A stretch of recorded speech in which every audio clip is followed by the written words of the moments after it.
The Wealthy Life is brought to you by investment dealer Raymond James. Life well planned. See what a Raymond James advisor can do for you.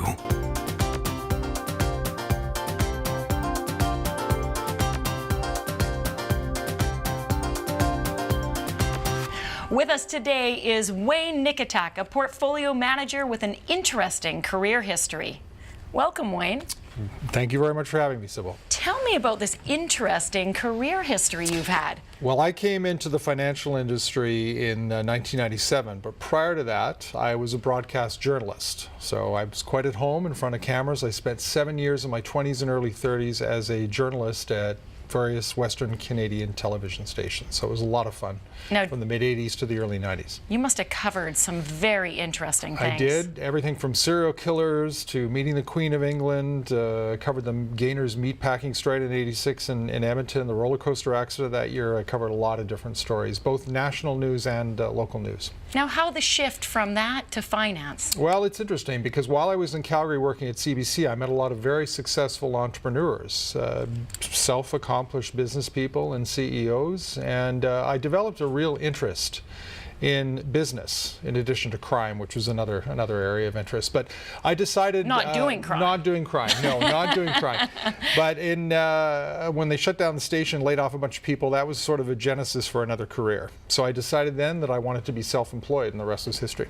Great. And helping people make the most out of their money. Absolutely. Well, Absolutely. I want to dive right into a really important topic, I think, for Canadians today, and that is tax-free savings accounts, also known as TFSA for those that want the acronym. That's right. Why do you think these are such compelling savings vehicles? Well, one of the principles of growing your wealth is the power of compounding. So you make a dollar on top of a dollar on top of a dollar. And in investing, consistency is very important because you obviously don't want to lose a lot of money in any one year.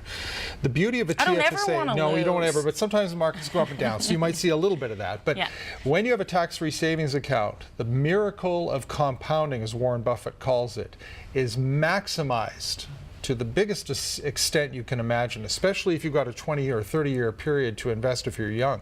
So that power of compounding you can completely harness in the tax-free account because you pay no taxes on any of the gains or any of the income inside of the TFSA. So you put your money in. You don't get a deduction, though, for putting it in. You get no deduction. It's not like an RSP. Once it's in there, it grows and grows and grows at whatever rate of return you're going to earn on that money.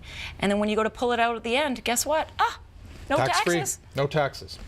Well, why wouldn't everybody have one of these? That's a good question. And we know from CRA stats right now in Canada that less than half of Canadians who've got investable assets are taking advantage of TFSAs, and even of those that are taking advantage, only a third are maximizing the TFSA. So I think a few years ago the average contribution room was around, that had the amount of room that had been actually utilized was about $17,000. But right now, from '09 to where we are today, you could do $52,000. So you can see that people are putting in only about a third of what they could actually put into the TFSA.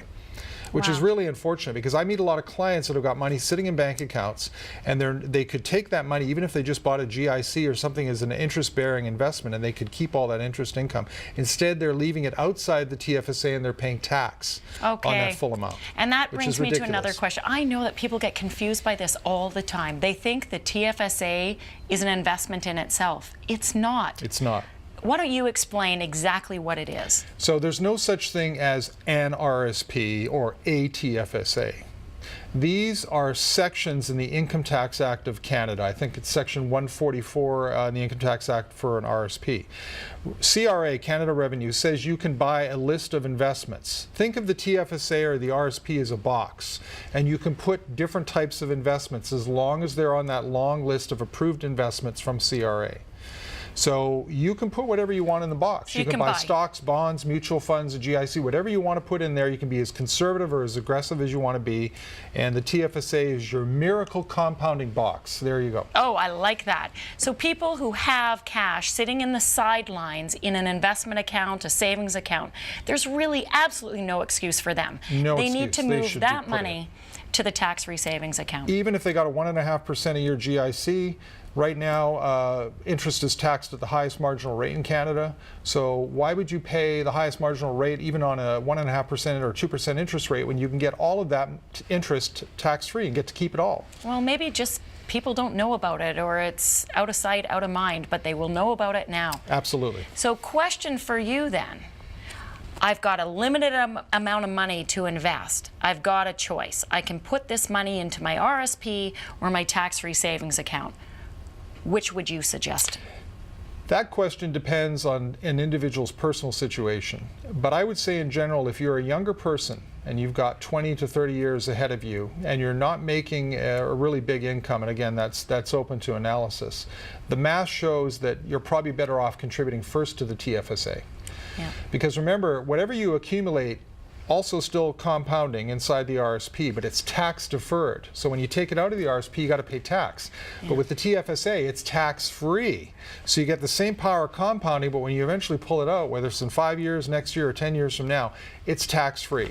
And in Canada, being the high tax country it is, we need people to utilize these. This is the best tax-free vehicle for the average Canadian that exists. And so I would say in general, depending on your situation, the TFSA would be a better choice. Yeah, and I say generally, if you're in that tax bracket, gross income's under maybe around $45,000 a year, but you need to see a financial planner, an accountant to make sure. Work the math out. Yes. A lot of people totally forget about the impact of taxes when they put it into their RSP.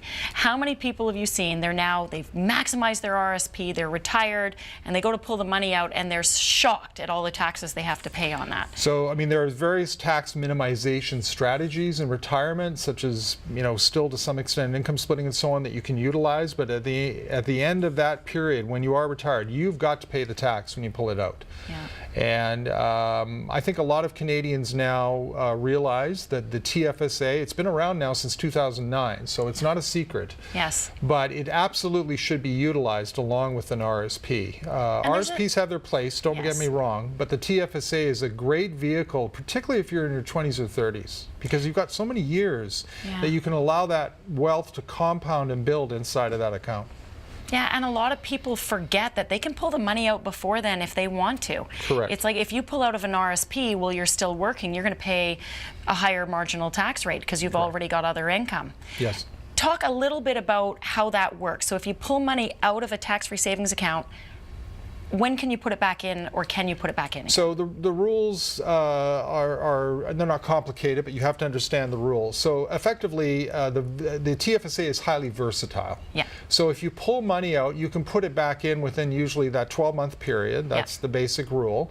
And you can keep doing that over and over again if you've got some short-term needs. So the versatility there is you can put back the money you took out, and you can still put in your $5,500 a year, which is the limit right now annually. And it accumulates. So if you miss a year, you can make it up the next year. Yeah, and that's an important fact for people to know. So if you've missed out, don't worry. All of those back years, you can catch up and put it all in at once. Absolutely. And I know that when you do, if an emergency happens and people need to pull money out, let's say you put in $5,000, it grows to $10,000. You pull $10,000 out of your tax-free savings account, all of a sudden, January of the following year, you can put that $10,000 back in again. So, and there's no penalty. Nope. But be careful. Watch for the deposit withdrawal and redeposit rules so you don't get stuck with a penalty. That's a very good point. So your advisor, the investment firm you're dealing with, should be able to help you track that. But at the end of the day, it actually is your responsibility as the investor to make sure that you don't over-contribute to a TFSA, because then there could be penalties involved. So check with CRA.